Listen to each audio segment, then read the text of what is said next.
অফিসের কাজ শেষ করে চলে আসলাম হেয়ার কাটিং এর জন্য। তো দেখি যে বন্ধু হেয়ার কাটিং করতেছে অন্যজনের, আমারে বলতেছে যে একটু অপেক্ষা করো, এইটুকুর কাজটা শেষ করি তারপর তোমার গাড়ি দিয়ে আছে। আমি বললাম ঠিক আছে বন্ধু, তুমি শেষ করো, আমি আছি। আর বন্ধু কাজ করতেছে, আমি ভাবলাম যে একটু ভিডিও করি। তো ভিডিও করতেছি, বন্ধু অনেক সুন্দর কাজ পারে। আমি প্রত্যেক মাসে এখানে হেয়ার কাটিং করি, তা অন্য কোনো দোকানে যাই না। বন্ধুর সাথে অনেক সম্পর্ক ভালো, তার জন্য তার এখানে আসি, আর সে কাজটা সুন্দরভাবে করতে পারে, তার জন্য এখানে আসা। রাস্তায় গাড়ি ঘোড়ার প্রচণ্ড শব্দ, আসলে খুবই একটা বিরক্তকর অবস্থা। তো বন্ধুর দোকানে এসে বসে আছি, বন্ধু করতেছে, আমি ওই হেয়ার কাটিংয়ের অনেকটা নায়কের হেয়ার কাটিং দেখতেছি, খুব ভালো লাগতেছে। আসলে বন্ধুর দোকানে আসা অনেকটা ভালো লাগে আমার কাছে, কারণ তার সাথে এলে অনেক ভালো ভালো কথা শোনা যায়, এবং সে খুবই একজন বুদ্ধিমান মানুষ। এবং আগামীকাল শুক্রবার, তো শুক্রবার আসলে চুল কাটাতে পারতাম, কিন্তু শুক্রবারে একটা জায়গায় ঘুরতে যাবো, তার জন্য ভাবলাম যে রাত্রিতে চুল কেটে আসি।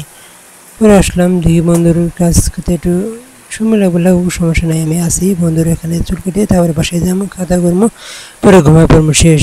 পরে সকালে উঠবো, উঠে হাত মুখ দিয়ে তারপরে খাওয়া দাওয়া করিয়ে ওরা আবার অন্য কোনো জায়গায় যাওয়ার চেষ্টা করবো। বন্ধু অনেক সুন্দর করে চুল কাটে দিতে পারে, আসলে তার কাছে আমি প্রতিদিন একবার হলেও দেখা করে যাই, কারণ তার সাথে সম্পর্ক আমার খুব ভালো।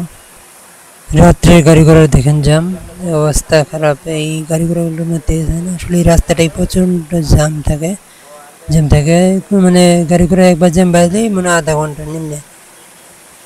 বড় ভাইয়ের চুল কাটা প্রায় শেষ, তার চুল কাটা শেষ হলে আমি চুল কাটবো। তো তিনি হয়তো শুধু চুল কাটবে, সেভ করবো না, তিনি দাঁড়িয়ে রাখবো। তার চুল কাটা শেষ হলে আমি আমার ড্রেস শুরু করি, তারপরে আমি যাবো বাসায়। আমার সব বন্ধুরা এখানে চুল কাটে, তো তাদের থেকে আমার তার সাথে মানে আর কি সুসম্পর্ক। তারা চুল কাটে, সেই সুবাদে সেও আমার এক প্রকার বন্ধু। এখন সময় 8টা, তো হয়তো হাইস্ট আর 2-1 ঘন্টার মধ্যে কাজ শেষ হয়ে যাবে, তারপরে বাসায় যাম, বাসায় যেয়ে খাওয়া দাওয়া করে তারপরে ঘুমা পড়বো, শেষ।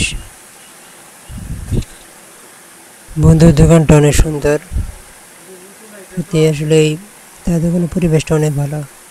বাইরের সাইডটা তো দিনের সময় আরও অনেক ভালো লাগে, এখন রাতের সময় তার জন্য এরকম, কিন্তু দিনের সময় বাইরের স্থানটা আরও ভালো লাগে। বন্ধুর নাম নিবাস, তার বাড়ি রাজশাহী। সত্যি বন্ধুর ভাষা অনেক খুব সুন্দর, সে সুন্দর করে কথা বলতে পারে। ভিডিওটি ভালো লাগে সবাই লাইক এবং কমেন্ট করে দেবেন, আর অবশ্যই আপনাদের ভালোবাসা আমাকে আমার পাশে থাকবেন।